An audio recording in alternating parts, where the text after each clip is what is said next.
Counting down the top 5 prospects in the San Jose Sharks organization. The only rule, they have to be affiliated with the team, and they must still be eligible for the Calder Trophy as Rookie of the Year. Celebrini, wrister to goal! Celebrini, far down club side, and the Terriers regain the 2-goal lead. Is there really anything left to say about Macklin Celebrini at this point? We've been covering him for so many years that we've practically run out of superlatives to describe his brilliance. There isn't anything he can't do at a high level. Celebrini is a dual-threat scorer, every bit as lethal, hammering pucks from his stick as he is feathering it past those of his opponents. He's a creative dangler with the puck, a constant threat away from it, and has a knack for leveraging those skills in the biggest moments.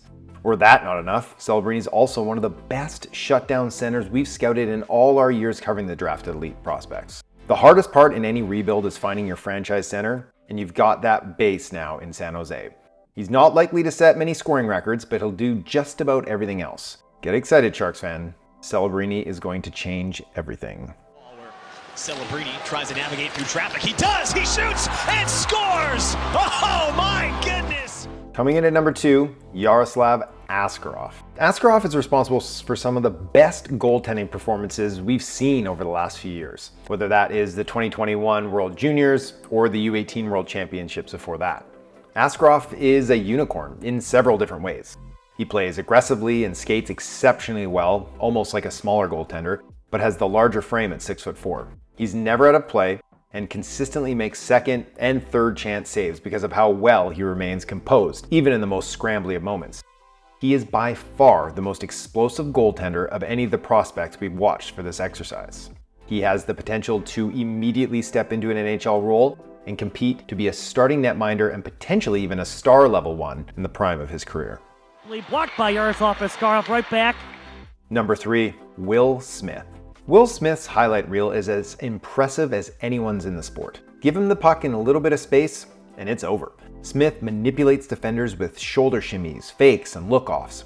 When they commit with their feet, the former Boston College center shifts his weight violently against the grain and explodes into space. When they lunge with their stick, he cradles the puck around and makes his play. There's a lot of flash in Smith's game, but don't mistake that for a lack of substance. Each dangle serves a purpose, whether it's escaping pressure or buying himself or his line mates time to develop plays.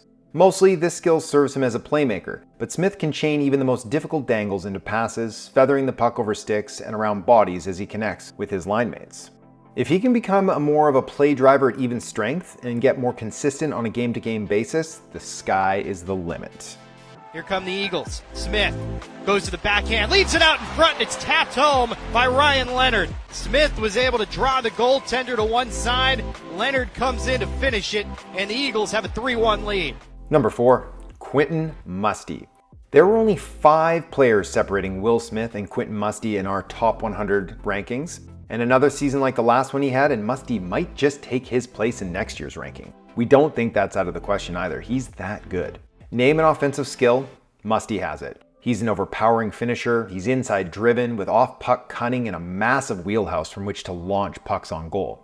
He's also comfortable playing the role of a setup man, drawing pressure, deceiving opponents, sneaking pucks under sticks and around skates en route to his line mates. The Sharks' first rounder is only getting better at leveraging his 6'2" frame to enhance those skills as well.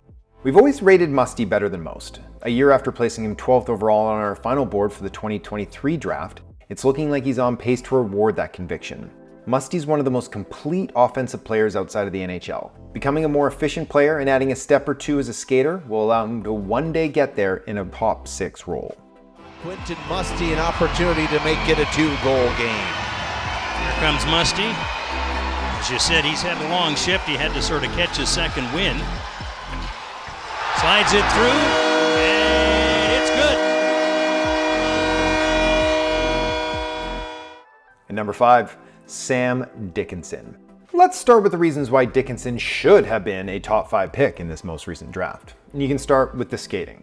Dickinson isn't just fast for his size, he's one of the smoothest and most explosive skaters outside of the NHL. That skill allows him to dodge forechecking pressure with ease and activate it into the play.